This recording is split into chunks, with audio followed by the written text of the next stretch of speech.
I made this Mary Poppins hat completely out of foam. The base is constructed with 4 or 5 millimeter thick foam, as well as a lot thinner foam that you can find at craft stores.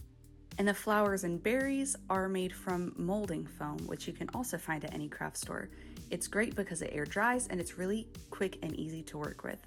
Here's how I did it. After a couple failed attempts at making flower petals, I decided this was the easiest method. I took little tiny balls of my molding foam and I squished them underneath a popsicle stick. Then I used a clay tool to make 2 lines in it, and I just pulled it apart gently with my fingers to create the petals. After finishing a good batch of petals, I used a small ball of molding foam to stick all of the petals together, as you see here. Then I took another small dollop of the molding foam and put it in the center of each of the flowers. As the flowers were air drying, I did remove a few of the petals where I thought it looked too heavy. I also pulled them up a little bit to give the flowers more of a fluffy look, and the centers got pushed in a little bit more. I just think it looks a lot cleaner. I also ended up trimming some of the petals that were longer than the others. I made a paper pattern to fit my own head shape and then cut it out of foam. And all of the foam is glued together with barge cement.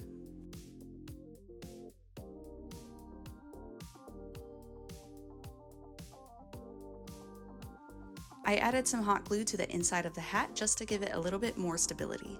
Then I sealed off the foam with a heat gun. And because my initial cut of the rim of the hat was not perfectly even, I went around with a ruler marking 1.5 inches approximately, it was a little bit more than that, all the way around and cut it out so it would be even.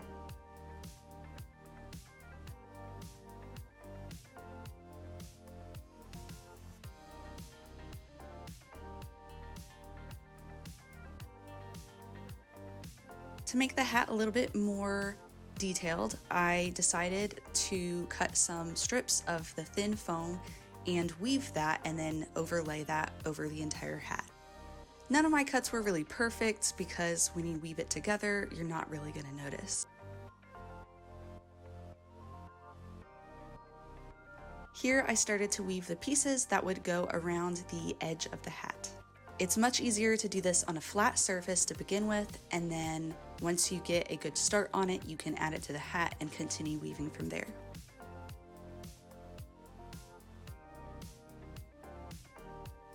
Once the initial pieces were stranded together, I hot glued them so that they wouldn't slide around.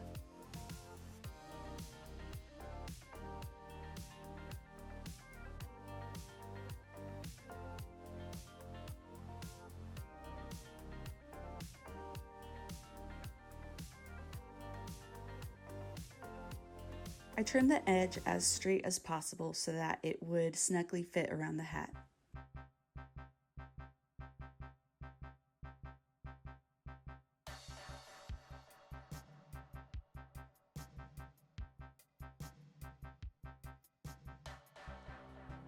This piece only wrapped around half of the hat, but I went ahead and glued it on and continued weaving on the hat.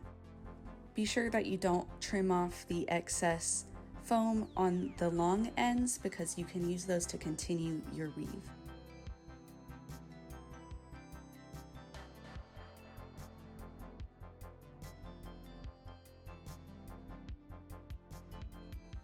You'll also want to be careful not to accidentally put hot glue on those ends so that you can continue weaving them. Otherwise, you have to pull the foam off of other foam, which can actually rip it.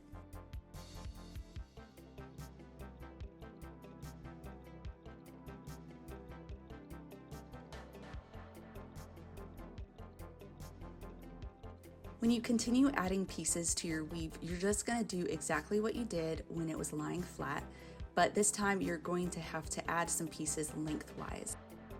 Whenever I could, I tried to hide the ends of each piece behind the previous piece so that it would look seamless.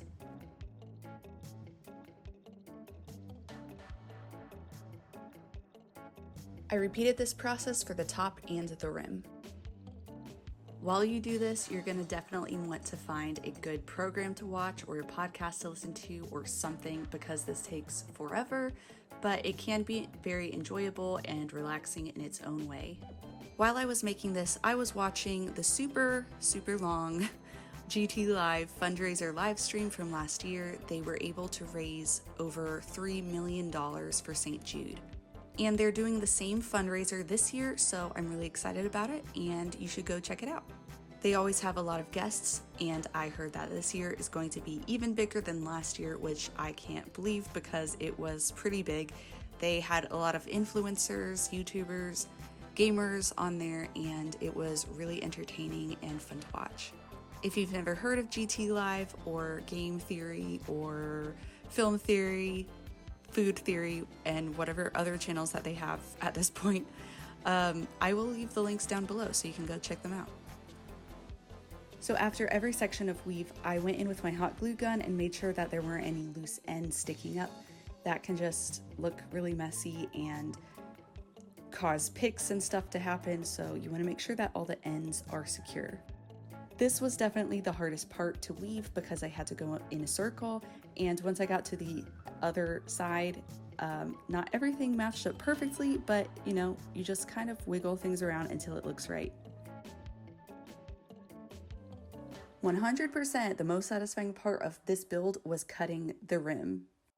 So an eternity later, I was able to go through with a black acrylic paint, and I did have to go in once or twice after the initial coat to make sure that all of the cracks were filled in, because I did not want all of these bright colors showing through.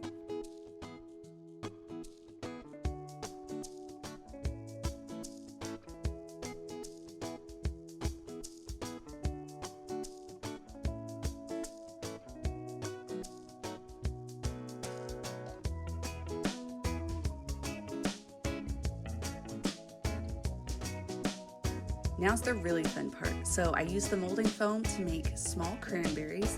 I let those dry for 42 hours before painting them with a red acrylic paint. And yes, I am sticking them straight into the first attempt of the flowers that I did not like as much as the other ones. But they made great stands. I just used tiny little pieces of wire that I already had lying around to hold up all of the cranberries, which was super handy. So I highly recommend doing something like this to keep them from getting messed up while they dry. And I coated them twice, and then I used a glossy varnish to finish them off. I made enough berries to put 3 of them on each of the 4 sides of the hat. I think that Mary in the original Disney movie has 2 of them on each side of her hat. I'm not 100% sure about that. My reference photos were fuzzy, and I should have just watched the movie, but I didn't. And my design does deviate from that design anyway, so I decided I wanted more color. I added 3 of these cranberries to each side, but you can choose however many that you want. For the daisies, I used a white acrylic paint for all of the petals. I know it was white anyway, so I really didn't have to paint them, but I just wanted to do it to brighten it up a little bit and give it a little bit more of a protection. And for the centers, I used yellow acrylic paint. I did not want the flowers to be as shiny as the berries, so instead of using a glossy varnish, I used a matte varnish, and I think they turned out really cute. Apart from all the glue, this is the only part of the hat that was not made from foam. I used a black paper ribbon to make a little bow and put it behind this flower because the back of it was not very cute, and I wrapped that ribbon around the piece of wire that was stuck into the flower so that it would stand up on the side of the hat. There's only one flower that does this. All the rest are just glued straight onto the rim. The paper ribbon is also wrapped around the hat about 3 or 4 times. Mary in the Disney movie has a solid black ribbon that goes around her hat, but since I didn't have one, I just made do with what I had. I also used it to hide all of the layers around the rim, and it happened to be the same width as my rim, so it was perfect. As in the original Disney movie, I put 1 flower on each of the 4 sides of the hat. And then, like I said, I did 3 of the berries on each side instead of 2.